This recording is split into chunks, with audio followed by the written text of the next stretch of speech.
An engineering worker who's a caretaker in a school now, who said, I'm not joining because nobody came when I was made redundant, nobody helped me. And every official has come across that. And I think it's really important. I think it's important, this slogan of 13 wasted years. How can we, as Labour Party members, as trade union officials, go on demonstration and demonstration about GCHQ and ban trade union rights for prison officers? Still today, they're banned after 13 years. Working people aren't stupid. If you can't go on strike, why would you want to be in a union? They're not daft, are they? They know what the situation is at this moment in time. And we've got to have memories. The important thing for leaders is you have memories. Who remembers Labour's ethical foreign policy? And the endless debates in the first 12 months of the Labour government about what weapons they would and wouldn't sell to Indonesia. Now that has paled into insignificance with the leaders who've taken us into more wars than any other leadership since the Second World War. And that's about integrity and that's about honesty. I try and answer the specific questions that people asked. On the Labour Party membership is a shell of what it was. Neil Kinnock said he would increase the membership from 400,000 to 1 million, and there's 170,000 people in the Labour Party at this moment in time. And that has two sides to it. Membership's a shell, but them councillors represent nobody. They could be replaced tomorrow.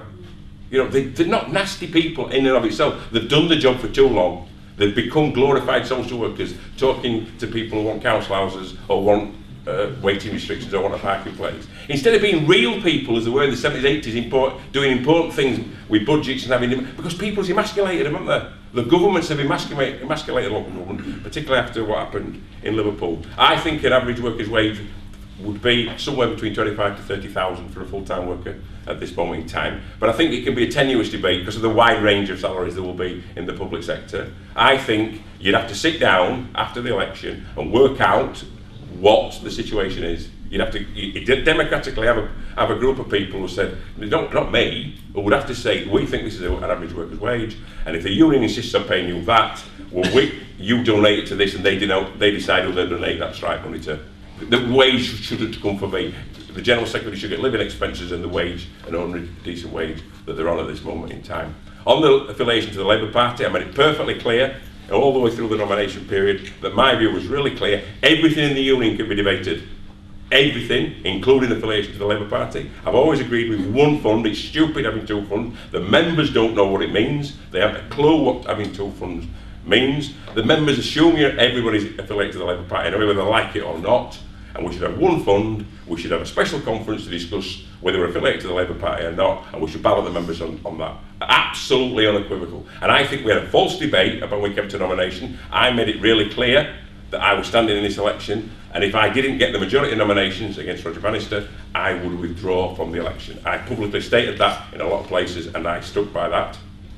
Now, Roger's view were really clear. I don't like speaking for Roger. He's a personal friend, and I've known him 30 years. And I've nominated him 4 times for the General Secretary election. Roger's view was that because of my support for the Labour Party, then I couldn't be supported as a candidate and he wouldn't stand down for me. That's the choice of him and the party that he's a member of. But that's not the choice of the people in this room. It's a red herring. And I said, if Labour lose the election, it'll become a lot less of an issue than it would be if they won the election. It isn't the issue that people thought it was under 13 years of a Labour government. Is it? Whatever you think secretly, most people, however much they held their nose and voted Labour, didn't want the Tories to win the general election. And I finish on these points really. Now we're going to enter the next phase where suddenly people are going to be interested in how many people pay the APF and the political fund, because there's a leadership election coming up in this union and people are already pressing who should the left support. Well, I am a Democrat. It can't be bounced into these things. We need to talk about process. We need to talk about what democratic machinery exists in Unison for our members to decide who this union supports. Now, within that process, those who purport to be leaders of the union should say who they support. But it isn't a smoke-filled room. We don't want to be in that situation. I remember the Healy-Bent election of 1981. I remember the Daily Mail saying, this is a disgrace. There's 4 Communist Party members on the National Executive of the Transport General Workers Union, and Russia's deciding who the Prime Minister of Britain is. What the Daily Mail never reported was 3 of them people voted for Dennis Healy. It's an important debate, isn't it? So I've got to draw to a conclusion because people have been patient and they've been nice. If I've missed any questions, I will talk to people afterwards. I'm not trying to hide from any questions. But if you think this is about whether I get elected or not, I don't want to be the General Secretary of Unison. It is not my ambition in life. I want to be sat there campaigning for somebody that I want to be the General Secretary of Unison. That's everybody in it. All the decent stewards did it because there ain't somebody else to do it. It isn't fair what's happening, it's just not fair. And why ain't somebody doing something about it? Oh bloody hell, I might have to do something about it. And that's the situation that I'm in at this moment in time. I like being working class, I like not being in the political elite, and I don't like mixing with middle class people. I have difficulty sometimes in going to social work meetings in Kirklees Council, but we have a friendly but strange relationship in that authority. But one of the things, there's a disgrace in this union. No, it's a disgrace in this union, is the number of manual workers who don't work in local government.